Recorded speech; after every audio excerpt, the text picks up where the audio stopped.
We long ago decided that the First Amendment limitation declaring clearly that Congress shall pass no law respecting an establishment of religion or prohibiting the free exercise thereof no longer meant separation of church and state. Back in 1956, our enemy was the godless Soviet Union, so we proved we were holier than they were by turf-grabbing God and stamping "In God We Trust" on our currency and any other place the ink would stick. That was far more chest-puffing than the emotionless E pluribus unum, which actually had served us well as the motto of the U.S. since 1782. We sure showed those commies something. The problem, of course, is that there are millions of Americans who don't trust in the God envisioned by the red baiters of the 1950s, and who should have been protected from that Yoda-phrased motto by the clear implication of the First Amendment. It had long been interpreted as not just freedom of religion, but also freedom from religion. 50 years later, that didn't matter to George W. Bush, who promoted public support of religion through what he called faith-based initiatives. Translation: give public tax money to churches. Sadly for the Constitution, that worked. Bush and the Bible thumpers won that round too. And they're winning more ground still. Just this month, the Supreme Court decided that public funds could not be withheld from a Missouri religious school which needed to repave its daycare playground services. Once again, that means public tax dollars will be going to a church. Betsy DeVos is the latest in the string of would-be reformers of education who just doesn't get it. She's never attended a public school, having always been in the Silver Spoon Club, nor so much as served on a public school board. So she really has no knowledge of the purview of her Department of Government.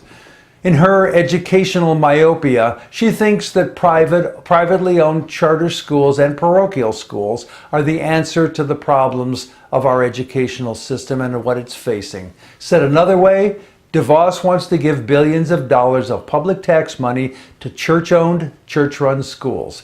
In this era of fuzzy-brained legislators and a loud evangelical section of the citizenry, she just might get away with that. Doing so won't meet our educational challenges, but it will further erode the separation of church and state. The undermining of the Bill of Rights goes in other directions too. President Trump wants to revamp our libel laws so he can sue the press whenever he doesn't like their coverage of him. He publicly demeans and attacks the press nearly always without justification, so that now our approval of the very people who hold public officials accountable, including the president, is down to less than 1/3. How long do you suppose it will be until the press gets muzzled by an autocratic boot crushing the First Amendment guarantee against the abridgment of freedom of the press? The moral of this story is that our rights were a very good idea, but only for a while, and they're no longer rights at all. Many far-righties are pushing for a constitutional convention so they can remake our entire national framework to their liking. Who do you suppose you'll run into as you follow the money to learn who will benefit from the abandoning of our rights, the elimination of environmental protections, the shedding of food and pharmaceutical oversight, and the denial of climate change? You can trust that it's the usual suspects, the ones with the very deep pockets. The rights and protections these extremists seek to destroy are no longer even a speed bump on the road to discarding the Constitution entirely. Frighteningly, we may not be able to count on many of our elected officials to stop that. David Frum clearly outlines the peril in his recent essay, and former ambassador to Russia, Michael McFaul, makes clear that we cannot count on the president to protect us either. Former Treasury Secretary Lawrence Summers agrees. There are links in the written blog to all of these essays.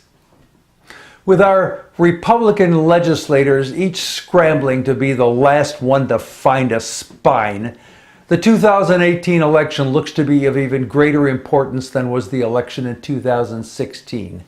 Those of us who continue to believe that the Bill of Rights is a really good thing for America and Americans have our work to do.